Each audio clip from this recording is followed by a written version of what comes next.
Star Trek 57, M23, take 2.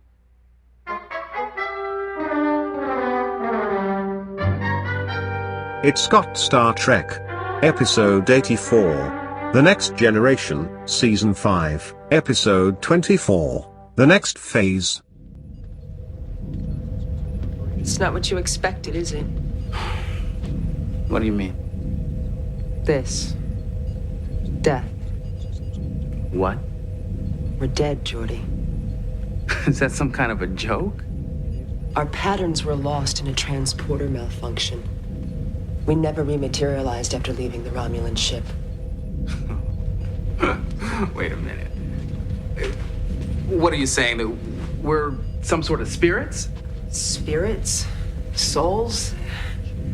My people used to call them Borjas. Whatever term you want to use, we're it. But my uniform, my visor, are you saying I'm some blind ghost with clothes? I don't have all the answers. I've never been dead before. We are not dead. How do they spell chronoton? Is it an A or an O? Chronoton or chronoton? Chronoton. It's got to be chronoton. Yeah, like okay. like chronometer. But Konos, Right. Kodos, the Klingon planet of Konos that they pronounce Kronos. But it's spelled Konos, but they pronounce it Kronos, just like Q. just like what's the name of their boss, their leader, their god? What the fuck is that guy's name? Kalis. Kailash, yeah. Kailash. Kailash, but it's Or pronounced. Kalis. But yeah, it's spelled Kailash. Kalis. But yeah, they say it differently. Anyways, Konos had nothing to do with chronometry. No, it's just phonetically similar. Did we start the podcast? Is that what's We happened? just did, yeah. All right, so we've started the podcast. I unplugged the studio clock. All right, that's okay. We've started the podcast, and the podcast is the It's Got Star Trek podcast. The episode is 84. This is the 84th podcast episode of this particular podcast, not counting bonus content. And the next phase. We're discussing the next phase from Star Trek TNG's 5th season, the 24th episode of TNG's 5th season, the next phase. That's the episode Season we're discussing. 5. All right. Dan, what's the deal? What's the deal with this episode? Well, You get us started. well, Gotta move us right into the topic at hand. The Romulans are in trouble. memory beta fandom spells it. I've never heard of memory beta.fandom. Non-canon Star Trek wiki. I don't know. It's similar to Memory Alpha, but It's non-canon. So they just make shit up. No. Stuff from books, right? Oh. Stuff from books and So games they and things like that. They spell Chronoton CHRONOTRON, but then Memory Alpha spells it CHRONI. Chronoton? Nah, that's not going to work. But Memory Alpha is like there's Memory Alpha and Memory Beta. Why? Oh, because Beta's non-canon and Alpha. Yeah, okay. So it's the same fucking like it would imply that it's run by the same people. Maybe it's not. But like Memory they Alpha say people, we know different you're listening. You gotta fix that. It's not Chronoton with an I. That doesn't make any and sense. you at least stay consistent within the other ones, unless you have nothing to do with Memory Beta. But it seems like you would. I don't know. We'll investigate this particular mystery. In Wikipedia, it's CHRONOTON. Yeah. ONO That makes would be- sense. Chrono. Yeah, it would be like chronometer. Right. The Trek. Chronometric. This is the Trek BBS best and worst of Treknobabble. Have you ever called it Treknobabble? Yes. Yeah, I've heard it. I've never. No. I'm in the know. I think we should start calling. I hang out I've on never- Trek Twitter. How would I never thought of that before? Treknobabble. It's so not clever. It's not about having thought about it. It's how have you not come across this in your journeys on the internet? Well, I don't know. Maybe you have and you've simply forgotten. No, I never heard it. All right. So Don't tell me how to think. the next phase, Dan. What's the deal with this episode? The episode was Ro was showing some major roaditude.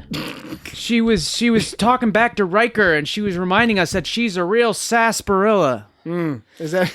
That's when Riker was like, "Don't bring your weapons, you'll scare the Romulans."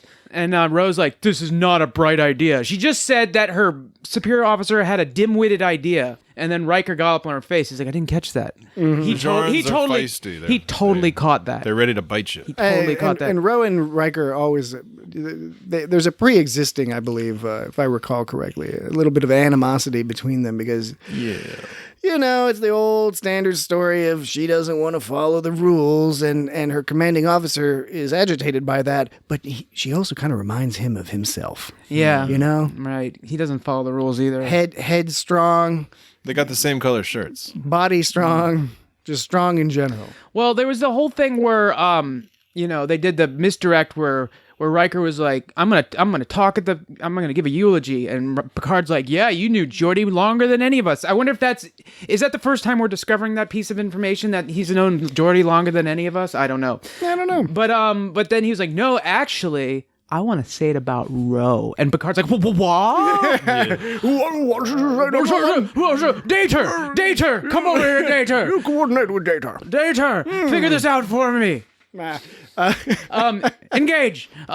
Yet we never find out what he says. That's the thing. There's no payoff. I can't tell if that's. She really wanted to know what he was. I really wanted to know what he was. Totally. Saying. Yeah. And so I was wondering, nobody will ever know. So was that a fault of the writing, that there was no payoff, or was the payoff simply the very fact of that he wanted to say something? Is that all we needed to know? Is the fact that he wanted to say something about Ro? So it almost didn't matter what he said because you knew it was going to be heartfelt. It's important to note. But I would have liked to get the. I would have liked to literally have heard what he was going to say. It is in kept talking about it. In colloquial terms, it is an unachieved.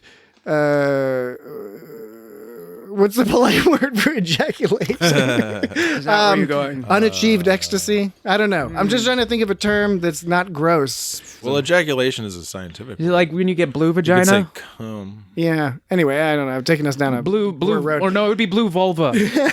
Or blue. I'm just gonna stop. It's important to note that I know a lot about the female anatomy. This episode, different podcast. The vagina is the hole, which the canal. It's the canal that Gwyneth Paltrow didn't know about. She thought. What are you talking about? But she's got that candle.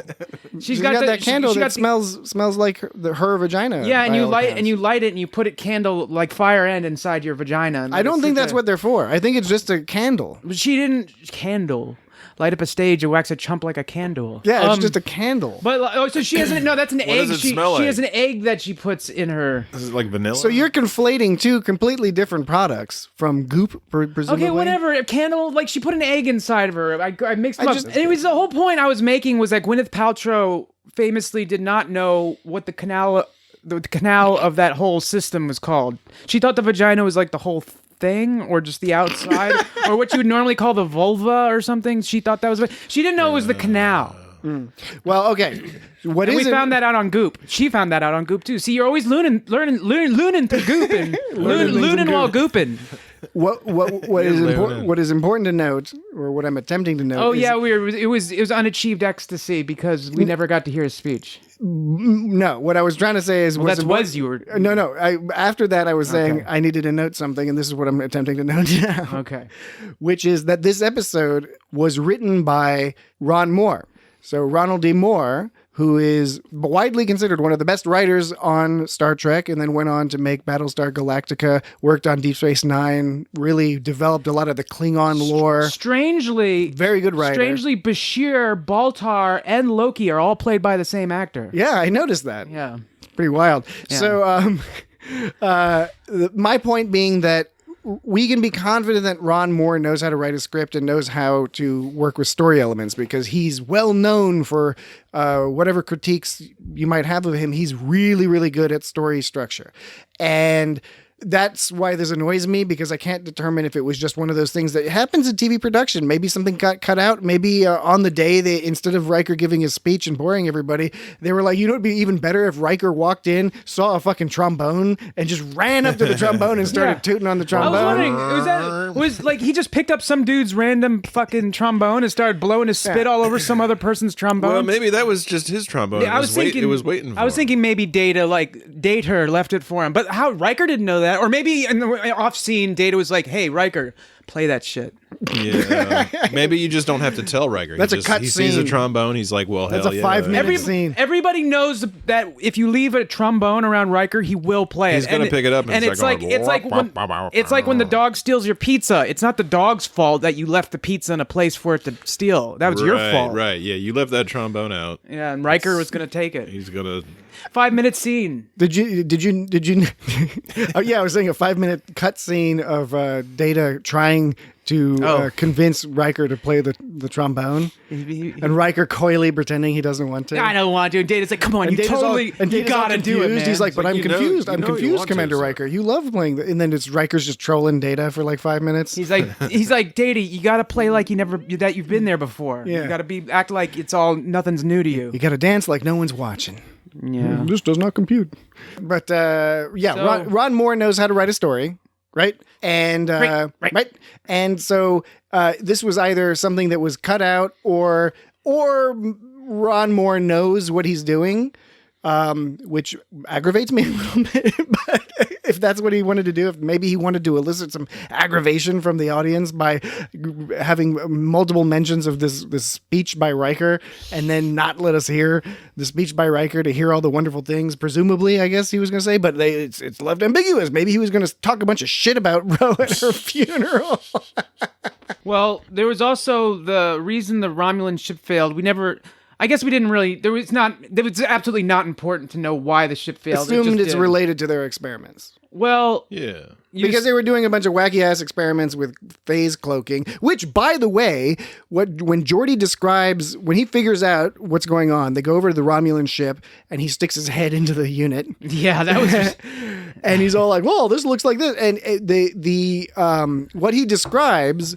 The phasing cloak is exactly the phase inverter. He was able to identify a molecular phase inverter by looking inside of it. Those crazy visors. But then he talks about I heard some intelligence that the Klingons were trying to do this a while back. But then in season 7, down the line, there's the episode The Pegasus, which is all about an old mission with Riker's old captain, where they had in fact invented a phasing cloak and then got stuck in the middle of an asteroid. So it's kind of funny that that's the exact same plot, but with the Federation angle instead. Yeah. I don't know what makes it so difficult because all they're trying to do is combine a cloaking device with a phase inverter. That's all it's doing. Maybe they interfere with the same molecules, and so it's not easy. So it's like you can cloak somebody, you can phase invert someone, but you can't pick your nose. Yes, you can't do it together. Your friend's nose. You can't pick your friend's nose. You can't do it together, maybe because they're both fucking with the same molecules and they interfere somehow. I'm just wondering why it's so difficult to combine these two disparate things. You know, maybe they're not as disparate as I thought they were. Maybe they're just difficult because it would be crazy if everyone in the universe was just flying through stuff. Yeah. Man, that made me nervous when Data fired that shit at Geordi unknowingly and made Geordi phase back in momentarily in the engineering room. And Geordi was like putting his hand through the table, and he's like, "It's harder to put my hand through it now." It's like, yeah, you better take it out, man. Yeah, right. I thought he was gonna get trapped in there. Yeah, that freaks me out. Like, what happens when you like? You're gonna cut your fingy off. You cut your fingy off. Do your molecules just combine with the thing that your fingy's gonna get stuck in the console? Or would the console get bigger? Like, would it displace the console mass? I think it would be a mesh. I think it would be a mesh of molecules. So you could, because that's what happens in the Pegasus. So that's how they should make some super duper awesome armor. Is they can make some Krush armor and some Krush swords by like phasing. Is Krush is that a new slang term for crucial? Which is itself a slang term. Let's make some Krush swords, dude. He's trolling me. Krushosaurus? Krush. Let's make some Krush swords, brah. So what you do is you take this armor, you take like 10 you forge 10 things of, you blacksmith 10 things of armor, whatever it's called. Forge. I think that was correct. 10 things of armor, and then you phase them all out with each other, and then you make them all occupy the same space. So you have 10 suits of armor occupying the same phase space. Then you phase them all back into the same place, and if it's like a mesh, like Patrick says, they wouldn't grow in size, they would just become super strong. Kind of like how when they like fold over those, and super massive, like how they fold over those swords and freeze them and do the stuff so it's not too brittle and hard. I don't know, man. Oh yeah, I don't know if that works. I see that, but like, I'm just saying, you start messing with molecular structures, it's gonna be super heavy. There's gonna be some angles. There's gonna be some angles. The crystalline structure might bust apart. Oh no, the crystalline structure would start singing, and then might be everyone better would with explode. a sword. A singing sword. Remember that Bugs Bunny episode with the singing sword? I remember Three Amigos had some kind of singing sword. It was Three Amigos that had the singing bush or something, didn't it? Maybe it was a singing the burning bush. I thought there was a singing sword, too.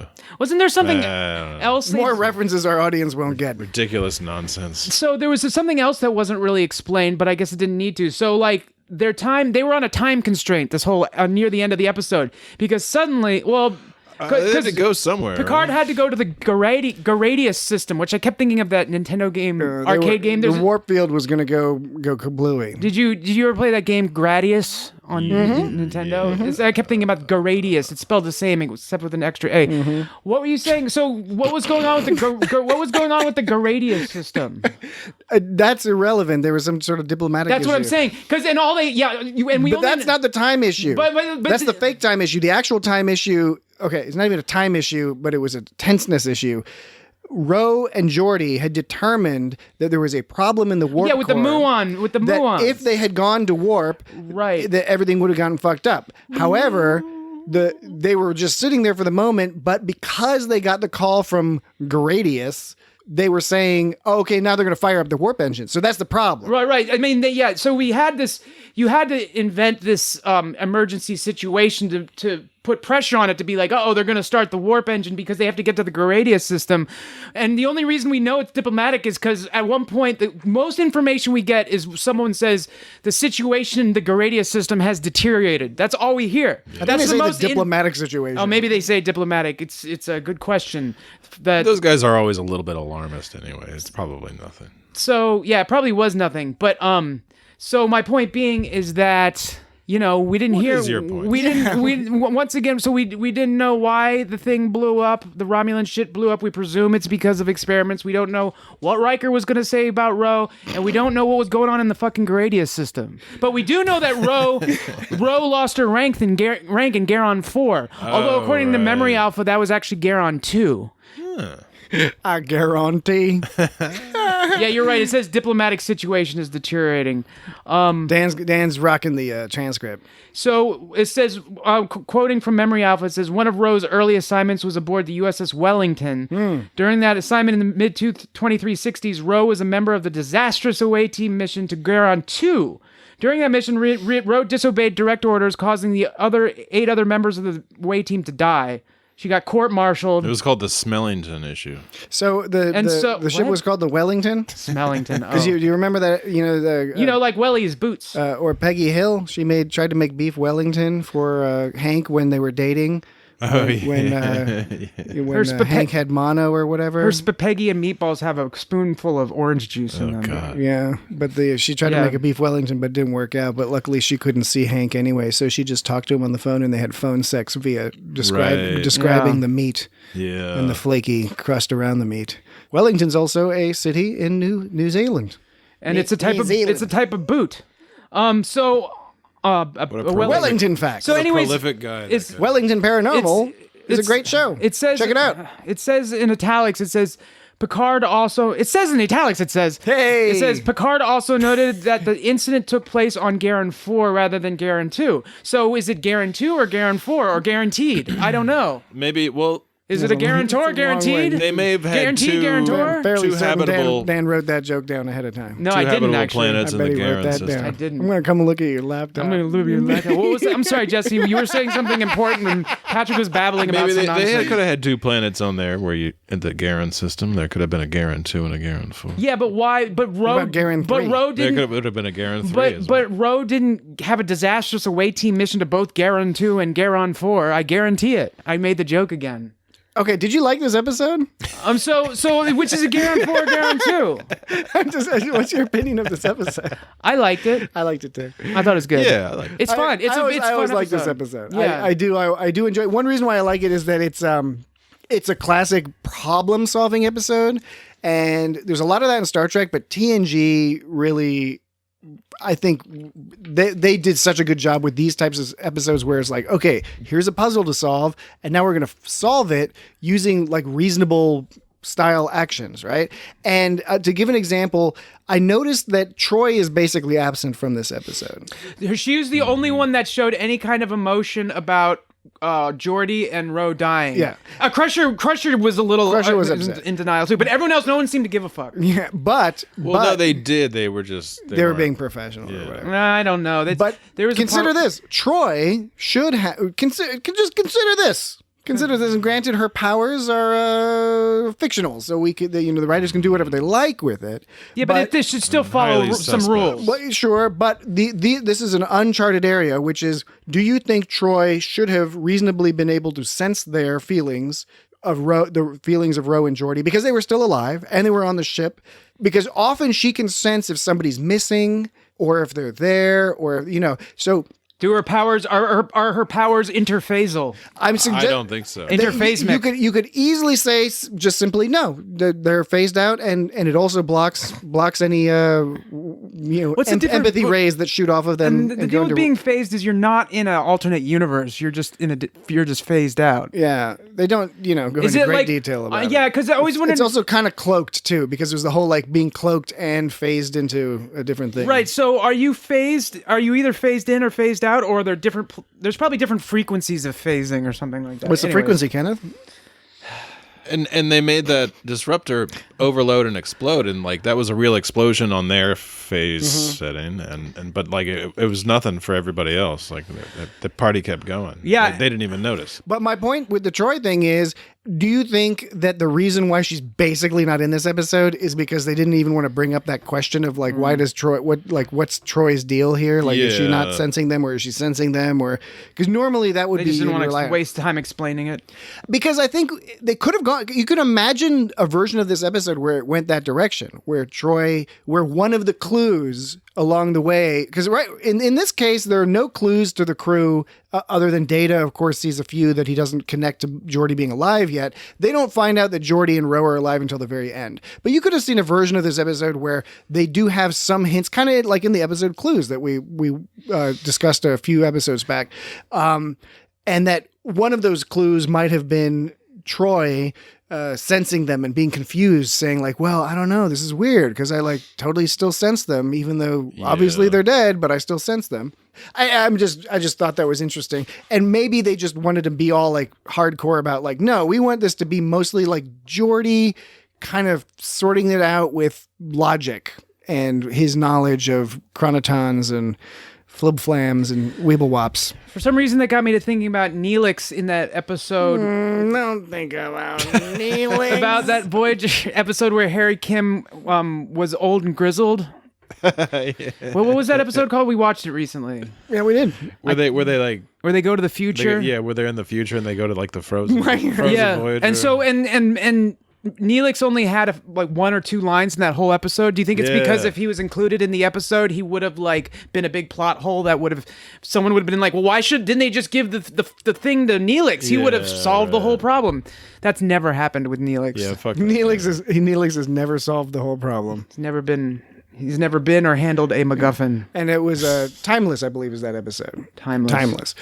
I bet you they probably just didn't feel like explaining Troy's relationship to that whole situation. They didn't want to paint themselves. And it's not a big deal. Like I said, I really enjoy this episode.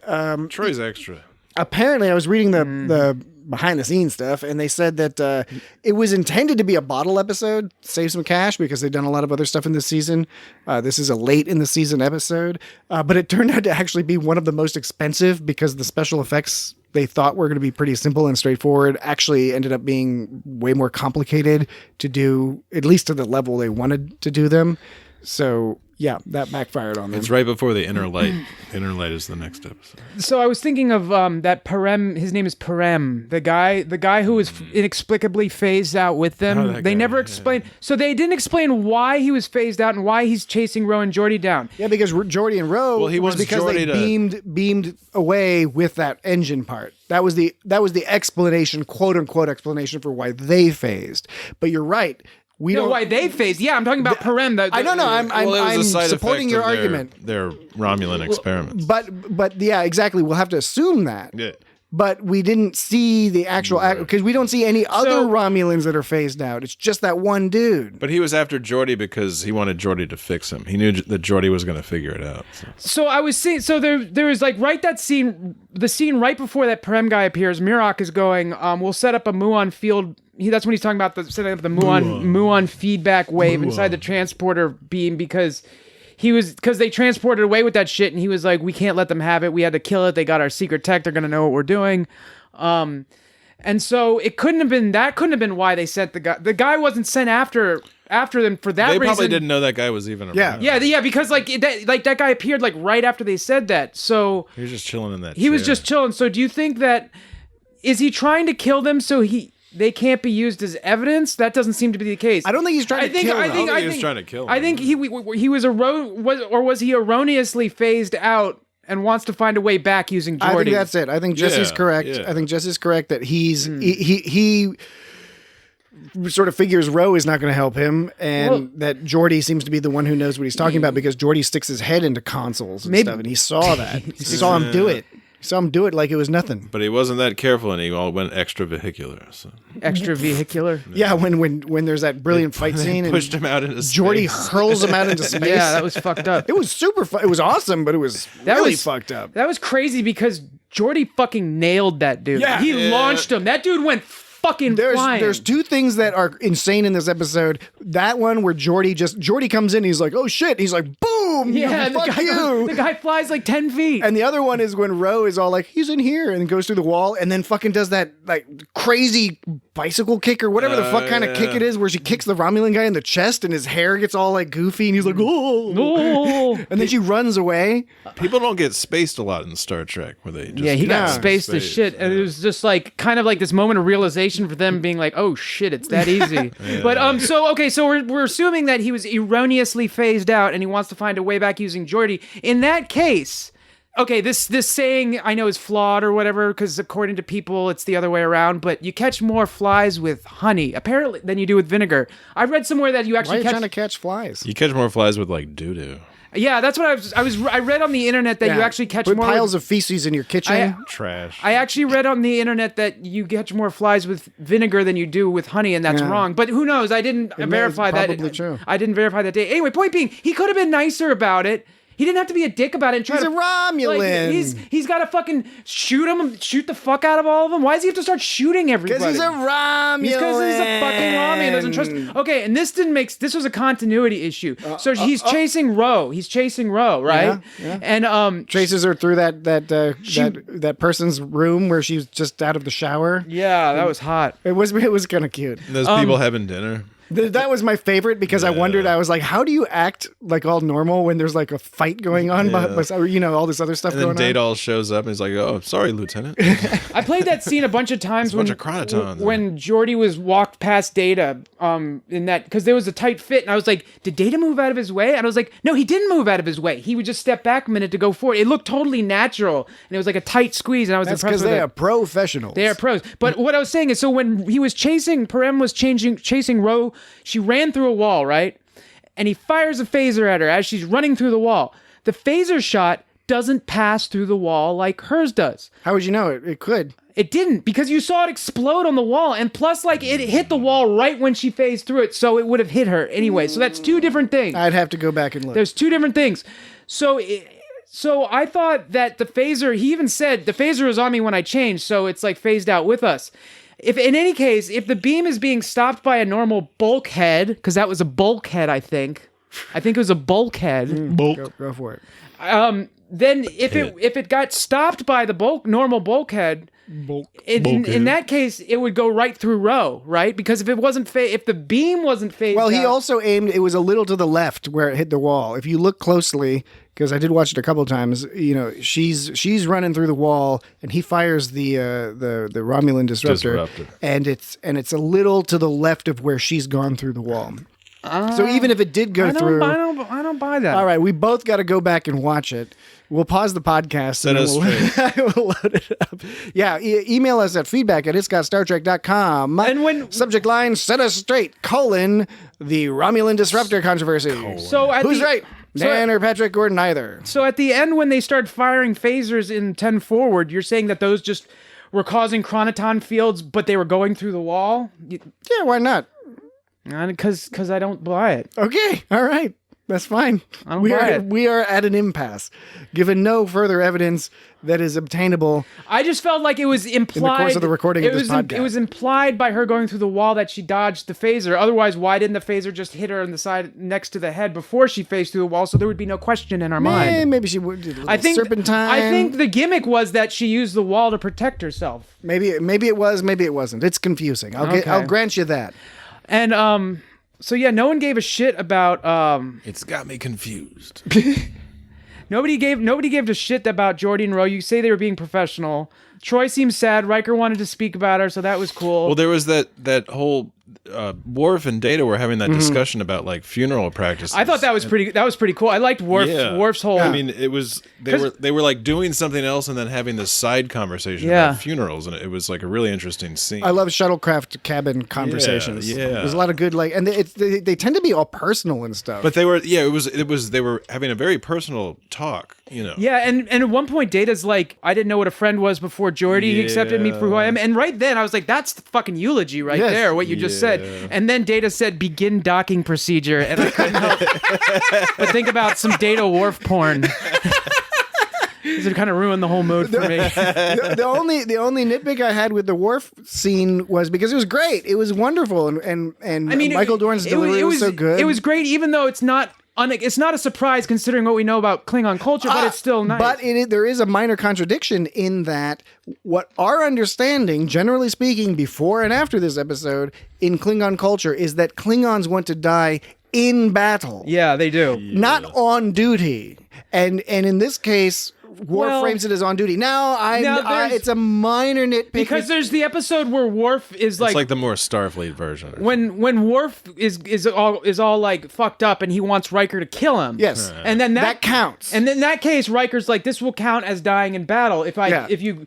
And that's clearly not as noble as dying, even though Geordi and Ro supposedly died in a bullshit transporter accident that sucks and is not that honorable. That still seems like it would be more honorable than fucking assisted. Like many doctrinal, ritualistic practices, it's inconsistent and weird. Yeah. But the way it is you either are supposed to die in battle, or you have these ways around that, but they're very circumscribed. So they're playing lawyer ball. It's like playing Magic the Gathering. You can do a lot of stuff, but in a certain way, and certain rules apply. And you got to look up on the website. Does one turn mean one person's turn or a full round of people turns? You got to go to Chronos.com. I think it's the full round. Chronos.com. Some of them makes more sense for some and some of the others. And get the rules to it. So that was a minor nitpick I had. It didn't detract from the scene because it was beautiful, and my headcanon can always say that Worf was applying his cultural values, but through the prism of what he knew Geordi's to be. Right, yeah. Which I think is a perfectly reasonable explanation. But it just stood out to me a little bit that normally Worf and other Klingons they're like super upset if they died tripping going down the mountain. It doesn't matter if they're on the away team. Yeah. They're on duty. They would still be like, I'm not going to Stovacor if I tripped on a goddamn space lizard. I didn't get stabbed. Hit my head on a rock. Why do Klingons smell? Why? Because they're always on duty. That's it. That doesn't even make sense. I heard the original joke from the Gary Shandling show when he was talking about policemen. He was like, "Why do policemen?" It for the Star Trek comment. Yeah, because I thought it would be more. It might work for like Starfleet officers. So speaking of Worf, moving on from that, are you speaking about the other? There's another significant, subtle but significantly important Worf moment in this episode. This is probably not that, but it was an exchange between Worf and Riker. Mm-hmm. Oh, it was. So it was. That was really weird. I was simultaneously creeped out, scared, and tickled by that. And I think I'm more scared because I was tickled by that. That's a very expressive way that he speaks. That's what we do here. So you go for it. So when Worf's like, Commander, and then he's like looking around all sly. He's like, the Romulans want a computer. We can't. That was great. Yeah, and he says we can't give them access. He was so worried. He says we can't give them access to Federation technology. This is an unacceptable security risk.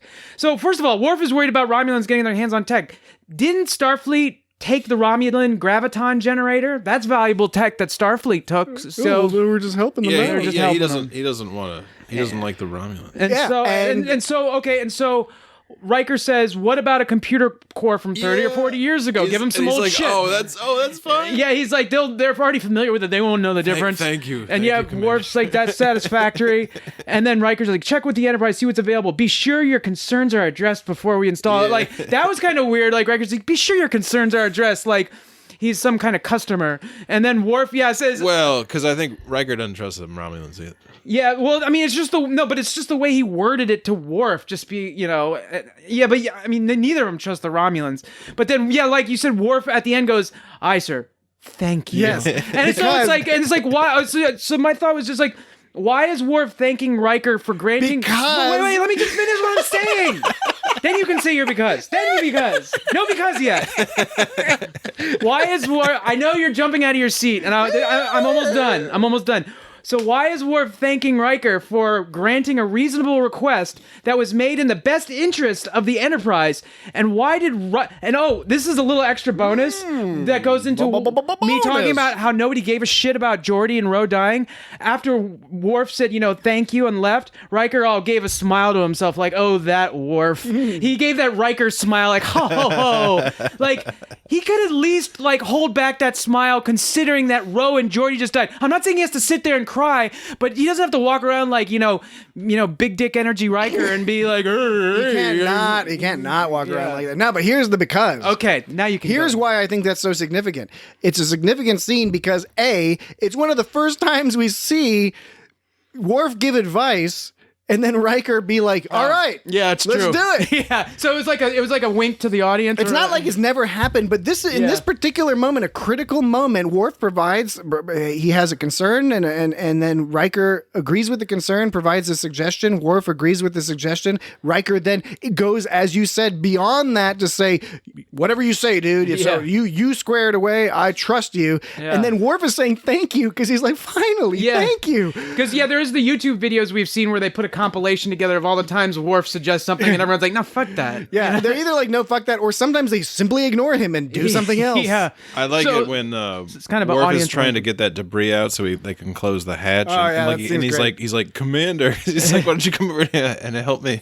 But then Data shows up in the nick of time, and Data can always close a door and open a door. The rhythm of that scene was interesting. Well, so it was Worf and the Romulan. I don't know which Romulan that was, but they couldn't do shit to that thing. They couldn't even budget. Then when Riker comes over, it's like boom, big dick energy, and then it was Data so strong that he just comes by and just closes the fuck out of that door. Or he opens doors. It's like, by the way, we gotta get through that door. By the way, a little known secret: you don't have to have a big dick to have big dick energy. Yeah, it's just a thing. Yeah, Riker you could also be an dick. android. Well, so that was a similar scene where Worf was saying the emergency bulkheads had sealed off this section from the rest of the ship. So the section of the Romulan ship they were in, the emergency bulkhead sealed off their section from the rest of the ship. Now, it said there's no way to gain access to the main bridge or control centers. Is it sealed off? Is all their sections sealed off? The one that Worf and Riker and the Romulans are in? Is that sealed off because that section's dangerous, or was the rest of the ship dangerous? We don't really know. Right. Yeah, I was guessing because they had to eject the thing, and then there was explosions, or maybe it was related to that. It's like a small fraction of the crew exists, so it's possible that the rest of the ship is fucked. Yeah, because when they said 73 Romulans are still alive. Yeah, she was all like 73, and I'm guessing that was like a low number. She was expecting that's what more. I was anyways. But the rhythm of that scene was interesting because it's the Romulan fella trying to pull at that girder. Yeah. And then Worf goes in, starts trying to help him. And Worf is all like, we got to fucking move this shit. Then he calls Riker. Commander. And Riker comes over and basically it just then it's gone. Yeah. But now the door's open and then Data comes in and closes the doors. And then in my mind, I just thought, teamwork, in all capital letters with an exclamation point. Yeah, that was like some serious teamwork. What's going to work? Teamwork.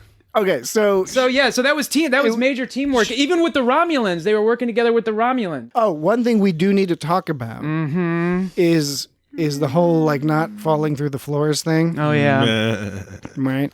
And I think many people have independently come to the conclusion that it must be related to the grav plates, right? The gravity plates that produce or however control. Even if you're phased out. Troy can't sense you, but those grav plates can still get Yeah, you. because Gravity, man. something's keeping them from Gravity. I mean, on the one hand, you'd say fundamental. they should be floating through the floors, which they should be. On the other hand, if there's no gravity pulling them, right? So would they just bob? Like theoretically, if the grav plates did not affect them, except for, or they affected them a little bit, but they could phase through it, wouldn't they bob up and down until they were sort of halfway through a gravity plate?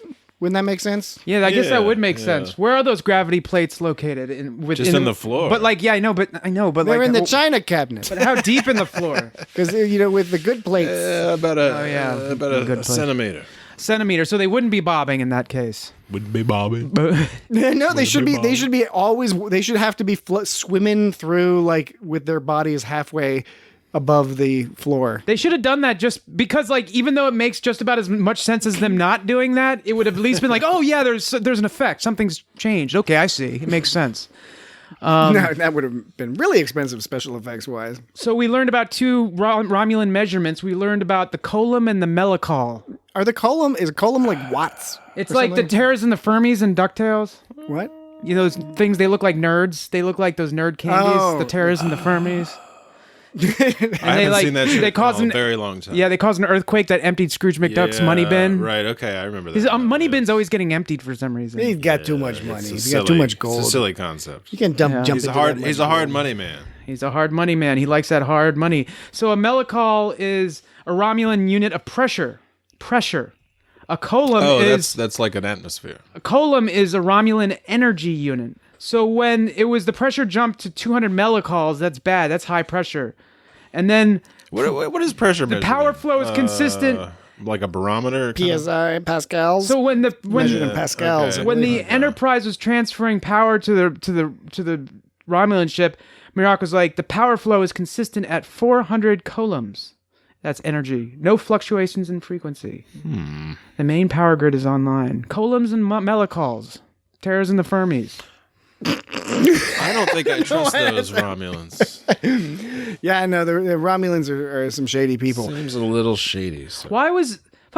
Okay, so when they. So, okay. All right. Okay. Wait, All right. okay. So they tried to We got a whole new segment, and it's called Go For It. Go for it. Okay. Go for it. First contestant is Dan. So Go for it. So they phased out because they tried to transport with. Did the graviton generator have to do with why they phased out, or we don't really know exactly It why they seems phased out? that was the hypothesis, that because they beamed over with it and it was giving off some sort of radiation, Yeah. as a result, it goobled their gobbles. Now, granted, that hypothesis was developed prior to them understanding that they had the Romulans were experimenting with a phasing cloak. Right. So we don't. And that never really got resolved. As to if that We made a don't know. difference. We don't know what Riker said. We don't know exactly what caused them to phase out. We don't know why the Romulan guy was phased out. So in any case, they phased out, apparently blacked out, because Ro wakes up in the middle of the hallway next to sickbay. Her boot was all wrinkly. And Geordi was. It looked kind of like a Wicked Witch of the Wicked Witch of the West kind of thing. I didn't notice that. Geordi woke up in the fucking Arboretum. Like, why are they Which is an awesome place to wake up if you're going to It black is, out. but like, yeah. So, but why did they pass out? Why did they black out? It doesn't make any sense. Like, there was no good reason. Because of the radiation, and they got beamed different places for some reason. Because of the radiation. They got beamed to the same place initially. So it's just, What are you worried about? They didn't. Don't we don't know what they got Don't beamed. even worry about it. We don't know. They disappeared and they appeared in the middle of the hallway. Well, they were being, but you saw they were in transporter room 3, by the way. Oh yeah, that's right. It was transporter room Yeah, but 3. where was fucking O'Brien? Because it's No always O'Brien. It's always No They O'Brien. couldn't use Transporter O'Brien room. No because O'Brien. he would have made it so there wouldn't have been an issue with the transporter. Right, he would have that done it. working That transporter chief they had was useless. Might as well She fucked it all might up. as well had O'Neill in there. You know, Fuck O'Neill. That guy O'Neill from... can't do shit. Scott. yeah, had it. from But- O'Neill's from like Tholian- 100 the years Tholian before. Web. Yeah. So he's extra So- useless in the contemporaneous period. When they were transporting Geordi and Ro over, you saw in the transporter room that it was making the attempt to do it. And then they floated away. And they 'Cause floated they away. Can phase. See, here's the thing. There was no reason for that episode to make them wake up in different spots unless there was a cut scene that we missed. No, you're right. Because- They could have just had them beam into transporter room 3 and be like, invisible. "Hey, how's it going?" Yeah. Oh shit. They're dead. Oh, the door doesn't work. Hello. Yeah, there was navigational, no narrative reason. I did like that when I guess it's implied that Ro went looking for Geordi and just looked for him in engineering. Yeah, she found him and she found him there. He was totally in engineering. He's like, look at all this engineering shit. I guess you get to have a moment where they find each other, but you still don't need to do that. Like, do you think he stuck his head into the warp core? I bet he didn't. But he should have. He totally should have. Totally wanted to. Maybe he did.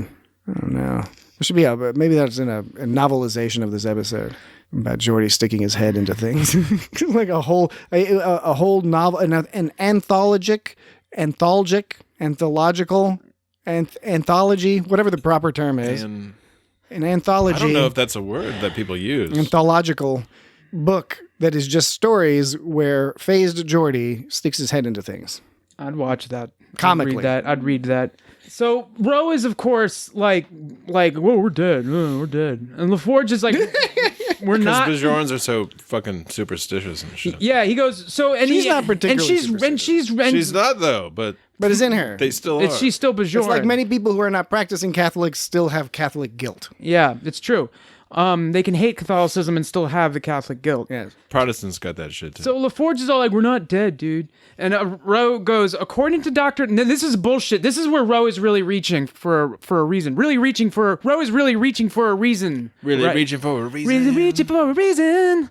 Oh, choose me, Ro and LaForge. Ro is reaching. Reaching for a reason. This is a new segment. I've never done this joke before. The new segment joke. That was a song we just made up. Yeah, reaching for a reason. So Ro goes. Ro is reaching she for goes, a reason. According to Dr. Crusher, we died in a transporter malfunction at 14:30 hours. Geordi, I saw her make out the death certificates. Okay, yeah, so it's that's a logical fallacy. That's Ro's reasoning for why they aren't dead in this particular argument. Reasoning. Yeah, it is. Because there was, and she was there, and she admitted the fact that she heard also, in addition to being circular reasoning, she heard Crusher wanted to keep looking, and she only very reluctantly made the certificates after being sort of coerced into acceptance or whatever, even though the acceptance was incorrect. There's no hard evidence. There was no evidence there. It's like she made a death certificate, so therefore, you know, that's why Geordi's definitely not buying it. He's like, well, wait a minute. Well, this is why Geordi and Ro really are the two best characters, I think, for this plot line. So when you look at the behind the scenes stuff, originally the idea was to have Troy, I think, be the other person. And they went through a bunch of different revisions, but ultimately they went with Ro. Yeah, they picked Geordi and Ro, and the reason why I think it works is, on the one hand, you have Ro, who is she has a tendency to be defeatist. That's just a thing that happens a lot with Ro, where her kind of assumption is that life is shit and everything's going to be shitty. It's because of the Cardassians. But on the other hand, she's really tenacious and clever, and she will get the job done once she decides that the job needs to be done, or when she gets bullied into being like, whatever the mission is, you can get her to the point where her eyes are on the prize, and that's where she's really useful. And Geordi, on the other hand, is the opposite, in that he tends to always be optimistic, and he loves solving puzzles. He almost relishes the idea of trying to solve this puzzle, similar to that from the previous season, from season 4, the identity crisis, when Geordi starts turning into an alien creature, and actually all the people from an away team that he was on in a previous mission start turning into alien creatures, and he's trying to solve that puzzle. It's similar in some ways to that. He solved the puzzle, and he's waiting for Data to solve the puzzle too. And then he's all like, "Come on, Data, put it all together. Put it all together. And stop being so logical. Ro's all just grasping his uniform, Geordi's uniform. Yeah, and her fingers are all like in a weird twisted clench. It was a little strange. Some of their embraces were a little bit. Yeah, it was awkward. Was that Geordi being creepy when he did the hand thing? Because he wanted to test when he put his palm up to his hand against Ro's palm of the hand in engineering to test if they were. You could just say it was a test to make sure they were going. But do you think he was secretly being a little weird and creepy? I don't know. About I think Bajorans are a little strange, so you can probably get away with a lot with it. I also think with a lot with Bajoran. I don't know.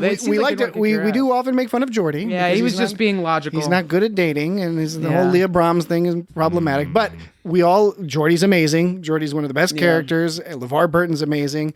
I think, though, that generally speaking, that if Geordi is capable of having a conversation with you, capable,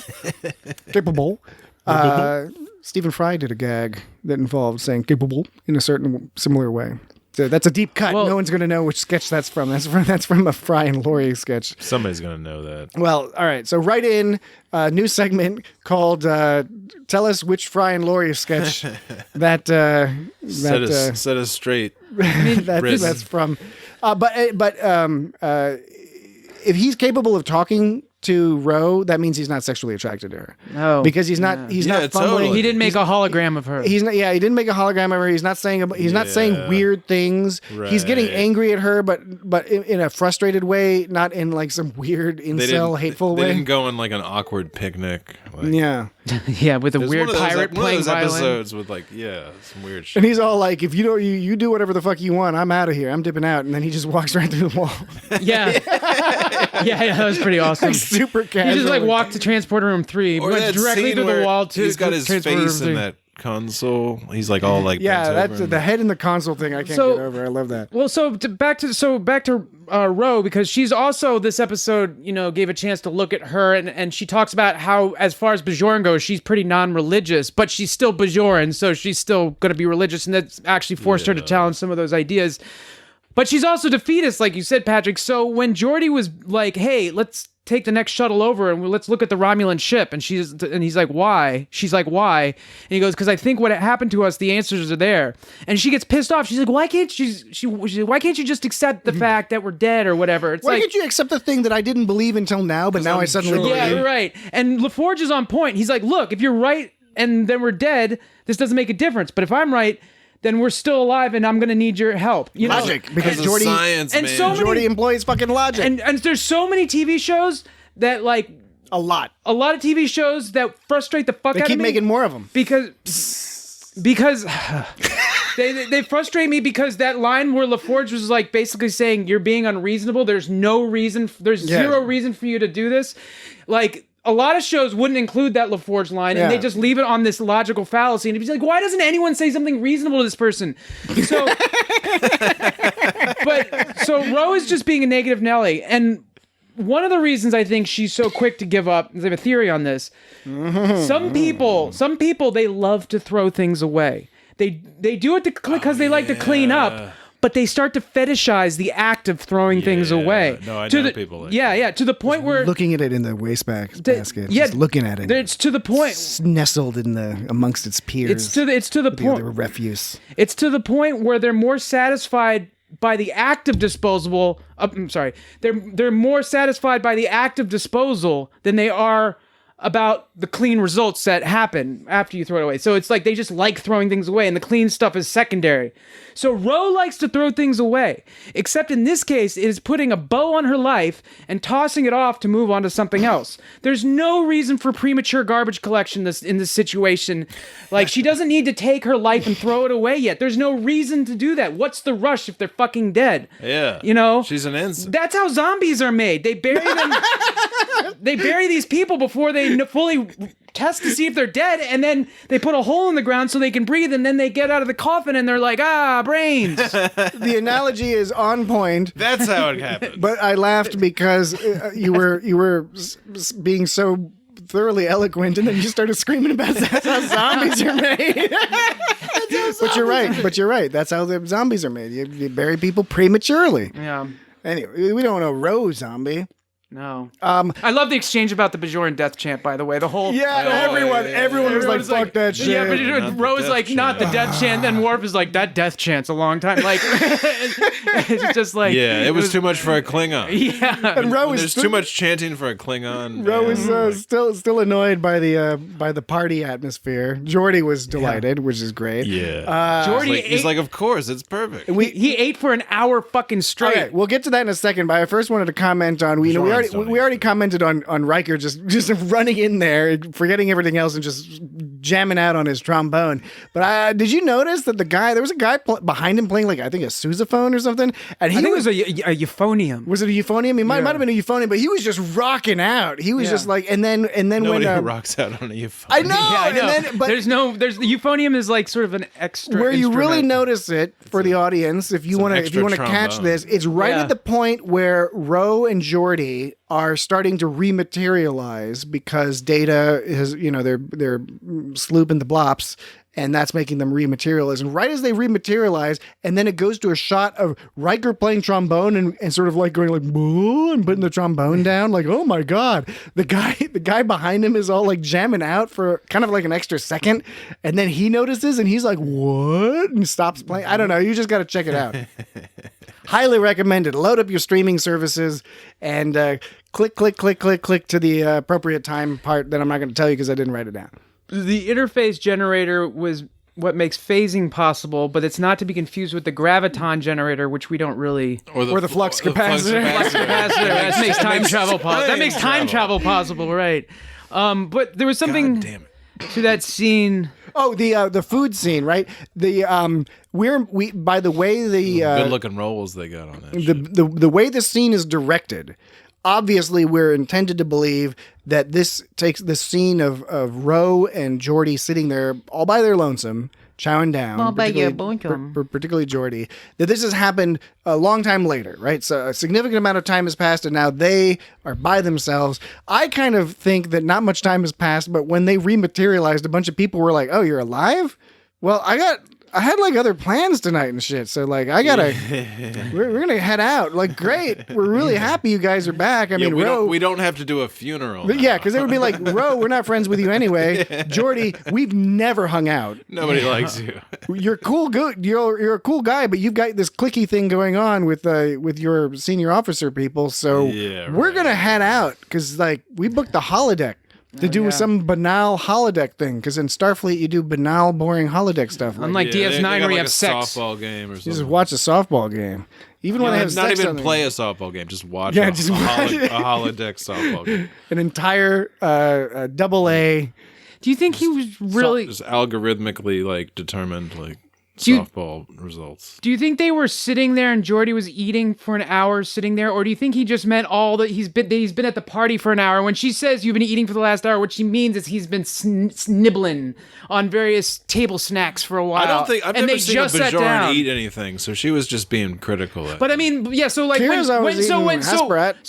you say when she said, I don't know how often we see it. They got that mean Bajoran Hasperat. When she says to Geordi, "You've been eating for the last hour," is it literally him sitting in that table just going, "Oh," stuffing his face? Or like I said, was it just him like snacking on table buffet snacks?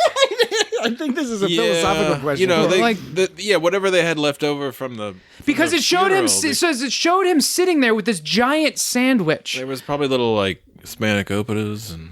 He was sitting there with a giant sandwich, so it implied that he had like a whole pizza before and like a whole bunch of wings and a bunch of like Klingon war chickens or whatever, and then like what are you talking about? And so I have this image of Geordi just sitting for an hour, deep fried birds of prey. like Joey Chestnut just eating, or Kobayashi or whatever, just eating for an hour fucking straight. I think she was just exaggerating and he was just nibbling. But he did have that big fucking sandwich. She was he being had that critical big. He had that big fucking sandwich. How do you end the night of eating on a big fucking sandwich? I don't know. I've never been phased out for 2 days. Geordi was your pretty young. stomach shrinks. You can't just eat that much off the bat. From Geordi was like 30 or something. Yeah, but your stomach shrinks in a couple days. I like that this is the thing that's aggravating me. Of all the plot points in this episode, you're like, so it's unclear how much he ate. So yeah, back to that scene where the anion beams eliminates the chronoton field. Now, doing so on a phased person... Anion. I wanted to say it too. I really wanted to say it. So using an anion beam to eliminate the chronoton... The real name is Hello. So doing so on a phase thing brings it back. Why? Because it doesn't have the chronoton field anymore? Or is it just completely unrelated? It's just technobabble. Yeah, it's like... So basically, when Data's eliminating chronoton fields with that beam... And that has nothing to do with why it brings people back from phasing. It's just a secondary function that has completely unrelated to the fact that it erases chronoton. It's some sort of scanning. And it just happens to be harmless. It's a harmless scam. And it brings them back. It's a light scam. But he's using it to get rid of the chronoton field. So is that what's bringing the phase people back, is getting rid of their chronoton field? Is that what makes them phase, is the fact that they're chronoton fields? I'm confused by the So destroying a cloaking device apparently results in a chronoton field. Hell yeah. Is this all about overloaded finding a realistic answer, or is it about finding an internally consistent Star Trek answer? I'm just trying to figure out, like, because... You seem sincerely distressed over this. Because I don't understand, like, you can just... So you can detect phase people by looking at their chronoton field output when they're moving through objects, because that's what Geordi was saying. Geordi was like, because Data wasn't seeing him, he was seeing the chronoton field in the wall, and Geordi was like, that's what causes the chronoton field. That was a residue. That was what he said. No, he said there was a field. It was a field. Yeah, but it was a residual field. Yeah, and he said because it was places they had been. But specifically, it was places they walked through. Because you have to know where they've walked through another denser material. Yeah, another material, and it just disturbs the molecular structure or whatever. And so basically, all you have to do to detect phased people in a rock is you have to look at the chronoton field in the rock. It seems like it's really easy to detect a phased out person. If you're looking for a phased out person, and if it's if they you're didn't close know up. that they were phased. But like out. it might not work at a distance. So ship to ship in terms of if you're critiquing the applicability of this technology to warfare, we do not know yet if that particular issue would be an issue. Maybe it would. So that's why I thought that maybe the beam eliminating the chronoton fields is what caused people to phase back in, because they no longer have their chronoton fields, and the reason they're phased out is because of the. But it seems like it's completely unrelated. But it might be. I don't know. It might be. It might be. It's all feasible. I will suggest that we move along to odds and ends. I think we're already pretty odd. We should toss some ends in there. 6,000 anion particles per second to get them phased back. Yes. Car 54, where are you? Gunther Tootie. That's Gunther Tootie reference. Another thing that no one I know, right? We're going further back in time. I don't even know why I watched that people show. People older than us don't even get that one. Like, I get why I watched I Love Lucy. I don't know how Car 54, Where Are You made it way into my I remember life. I was at a psychologist once, and I was telling some, recounting some tale or something, and I offhandedly mentioned that I had been watching Donna Reed, the Donna Reed show. Yeah. And That's a good one. the psychologist did a double take, a literal double take, and said, "What? Why were you watching Donna Reed?" I remember Donna Reed. Car 54 it was like the Munsters just as police, right? It was like two of the guys that were also on the Munsters. Yeah, because the grandpa Munster was the sergeant. So when Geordi and Ro were like doing their laser beams, and then Data did a minor anion scan. Anyang. Why do you keep saying that? Anyang. Anyang. Anyang. Annyeonghaseyo. It means hello in Korean. It's a Arrested Development joke. Okay. Because the child is named Anyang. But Come it's on, a Dan. word for You hello. gotta know the rest of them. I didn't really watch Arrested Development. Anyways, so the first time Geordi and Ro trying to get phased back, it's not nearly enough. It's not nearly enough to phase them back. No. And Worf sees them for a second, but Worf doesn't believe his eyes, so as far as he's concerned, he didn't see shit. But they look like they're taking a poop. They look like they're pooping when they're phasing back. Especially Geordi, because he's all like... He's really like posing a grumpy there. I don't look like that when I'm taking a poop. And then the second time when they got fully phased back, they fell on the ground and did a double poop. It was funny when they fell on the ground. Did a double poop. Yeah, that was all. I didn't catch the whole pooping thing, but it was amusing that they were all like, "Ah!" Yeah. That was a little strange. We should talk about the guest stars since we're the odds and ends section of the show here. So of course Michelle Forbes as Ro. We see her all the time, but she was on Battlestar Baltartica. Battlestar Galactica. She was on True Blood. True Blood as well. So did you say she bled as well? No, True Blood as well. Thomas Capacci or Capacci? Charles Tucker III. Charles Tucker.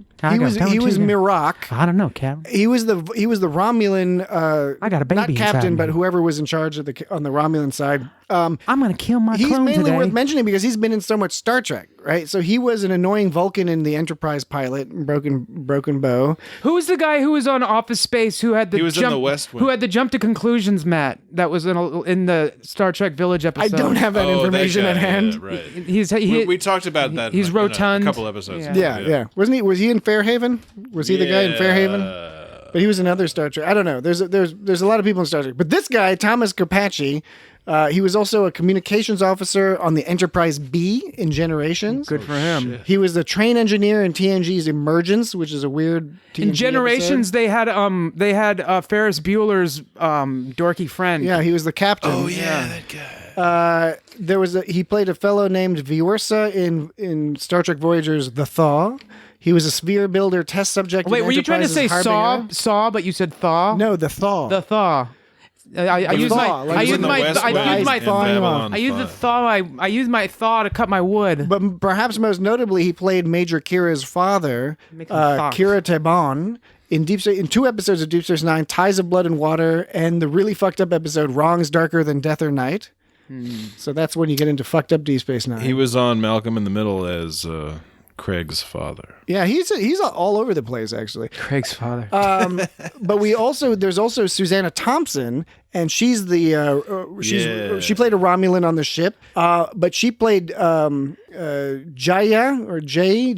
in TNG's Frame of Mind, which we discussed in episode 30 of the podcast. Totally. Frame of Mind, where I was Riker watching Schisms. Riker goes Schisms. the other night. Schisms is She great. was in It's a Voyager. fucked up episode too. like It's Schism. disturbing. Yeah, she was on Voyager. She played the Borg Queen in 3 episodes. So she took over the role from Alice Krieg, who played it in First Contact. But then for the Voyager finale, so she played the Borg Queen. Susanna Thompson did in the first episode of Star Trek or Voyager's 7th season. But for this finale, they got Alice Krieg back. And I always felt bad for Susanna Thompson because I thought she did a really good job. But she was also famously Lenara Khan in DS9's Rejoined, which is the episode where Dax gets into a romantic relationship with a previous host, played by Susanna Thompson. And it's inappropriate in their culture to do that.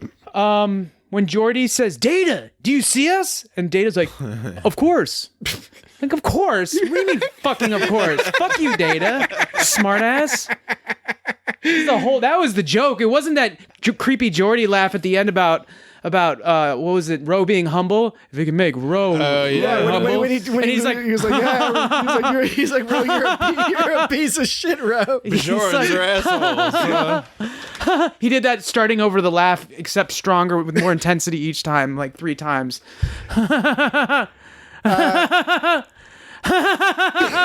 She should have slapped the visor right off of his face. Damn right. Did you notice on Ro's digital death certificate, there's a picture. I mean, I guess it could have been Michelle Forbes. It didn't look like her, though. It looked like somebody else they dressed up to look like her. I don't know. Maybe it was just a bad picture, but that's one of my odds and ends. When and this is the end scene again, when LaForge is back, he's like, "LaForge Engineering, take the warp engines offline until further notice. There's a muon wave building up in the dilithium chamber." And then that ensign on the other end was like, "Captain, who gave that order?" He was all like being a dick about it. Yeah, and Picard's like, "That's fucking Geordi, dude. You take that order and you eat it and you poop it out and you make it right. That guy's like, And it better smell like flowers." he's getting passed over. Yeah, right. He's going to be like, sent to the Cerritos. Yeah. Oh no, not the Cerritos. Is it really the best friend's responsibility to hold the memorial service? Now, I can understand maybe in the context of being quote unquote at sea. At sea. At sea? At sea. But I don't know. It stood out to me. The Data was all like, he's like, Geordi's dead. He was my best friend. My understanding is now I got to do the memorial service. Picard was like, dude, whatever the fuck you want, man. Yeah, sure, Data, whatever. Yeah, whatever, dude. Well, Data's also like, the fact that he referred to me, he's like, he's my best friend. Yeah. Geordi's my best friend. Golly, he's my best friend. I think Captain Archer might just be my best friend. It's like, people don't say that as adults, do they? Do people still say best friend? Maybe, I don't know, Dan. Maybe they're just not saying it around I you. haven't said it in a long time. Maybe they're not saying it around you, Dan. Maybe because they know how I feel about it. No, I don't really give a shit. But I guess my point was to go along with your point where Data just might be, weird and innocent and just come up with weird ass shit. And you're like, why'd you think of that, Data? It's cute. It's cute. Oh, for cute. That's what Oh, they say for in South cute. Dakota. They go, oh, for cute. That's what my brother learned when he lived in Aberdeen, South Dakota. Ro goes to Rogo. She goes to the bridge to say goodbye when she thinks she's dead, but it's like the fucking D shift. Yeah, I know. There's nobody there. Like Worf's not there. Like Data's not there. Nobody's That's pretty there. funny. Like, it's like a bunch of. So she's other basically people. just saying goodbye to the console. Yeah. Right? That is funny. I like a blind ghost with clothes. Yeah. Oh, yeah. He's like, I'm not a blind ghost with clothes. Or whatever. Yeah. Like, it's a good point. Right. Exactly. Yeah. So they were able to modify one of the subspace resonators to be an entire engine core. Now, it didn't get above, they didn't think it would get above what, like warp 2 or something? 2, yes. But like, how do you modify a subspace resonator to make a new engine core? Is engine cores based on subspace technology? I don't think so. Isn't subspace just like their excuse for being able to send messages really fast? That's like the narrative excuse for being able to talk. Original excuse, and then they've used it for other narrative excuses. It's just for messaging. Yeah, they probably I co-opted it with other things, but it's just like, I don't understand. I just don't understand how a subspace resonator could be repurposed to act as a new engine core. Just doesn't understand it. Why are there warp? Why can it do any warp, you know? Warp. All right. So for new listeners, you can see that Dan has a great interest in examining potential conflicts between what has been previously stated in the Star Trek universe, or indeed stated at any point in time in the Star Trek universe, since we have a vantage point overseeing the entire business. And each and every week you can expect He's one of those guys. a deep examination into where there may be potential conflicts and indeed perhaps how some of those conflicts could have been resolved. Boreas are Bajoran ghosts. That shot you were talking about where Geordi just like, he's like, I'm going to transporter room 3, and he just walks in the wall like directly to it. That shot, you could tell something weird was going to happen in that shot because the way they frame it. The way the shot was framed. Yeah, I don't know if it's like wide angle or if it's just a blue screen or I don't know, but something about it was like just when there's scenes in movies, It's like because they framed it so that so when you're framing things up in the camera, depending on where things are positioned, that's where the eye is drawn to, right?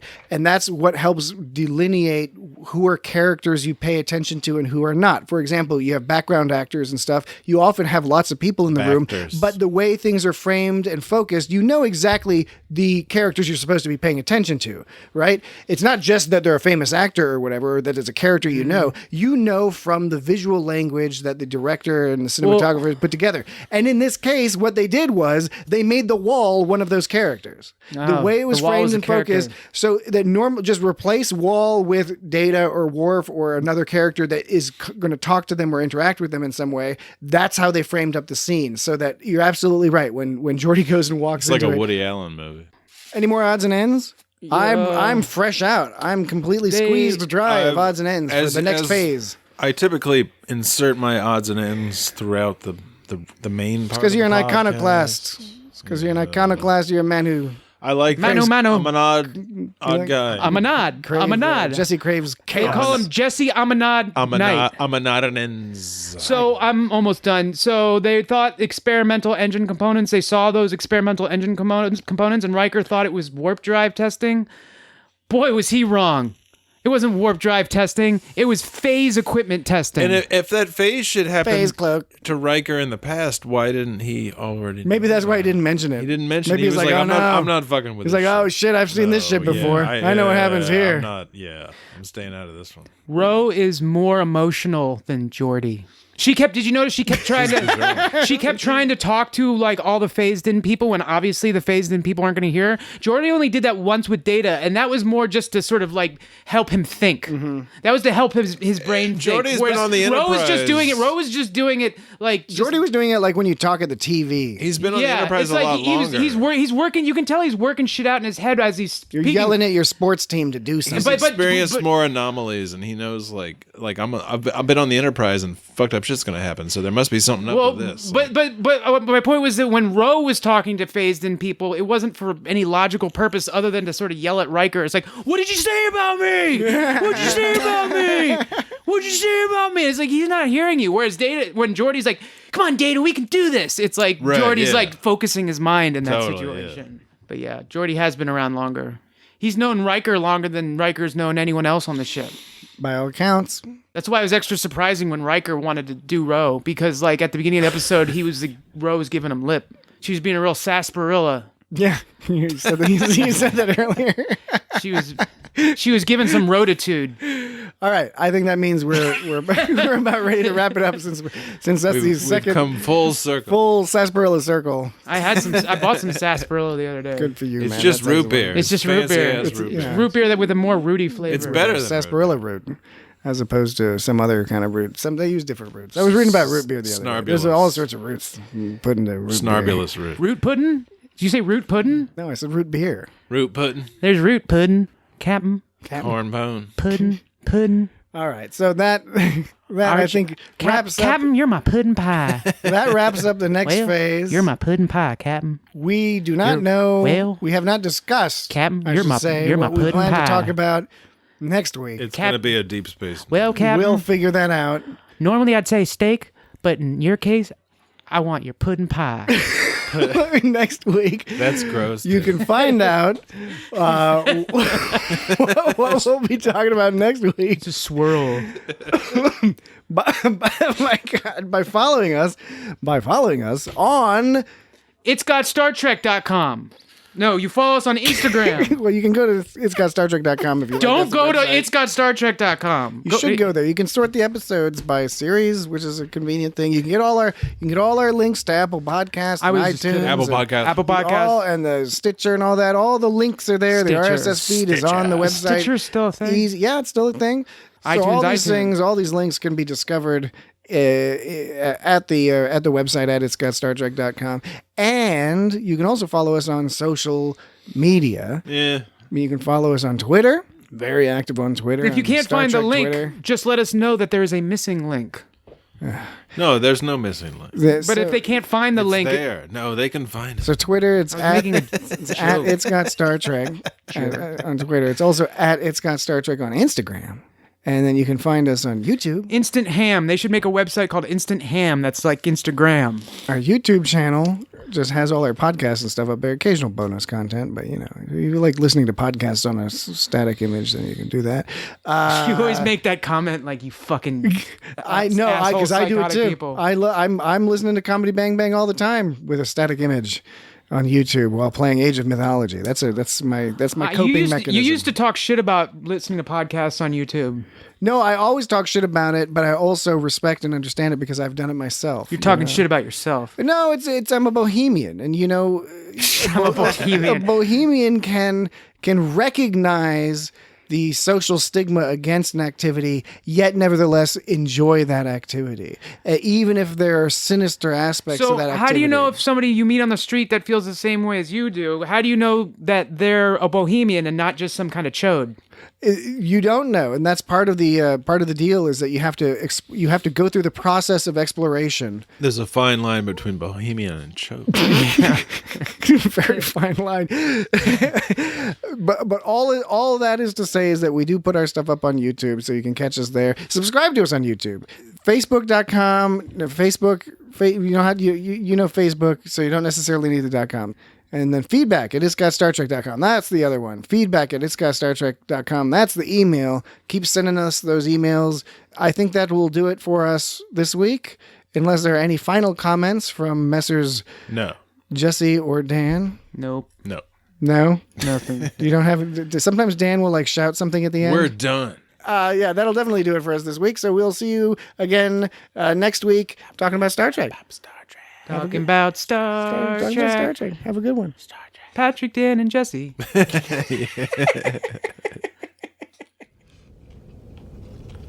What's wrong? Nothing. Come on. I was raised with Bajoran beliefs. I even followed some of the practices.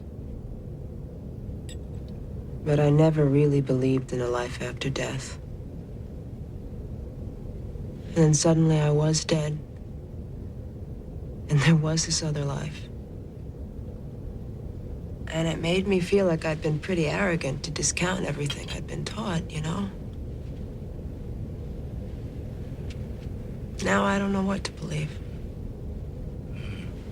Well, maybe we should develop our own interface device.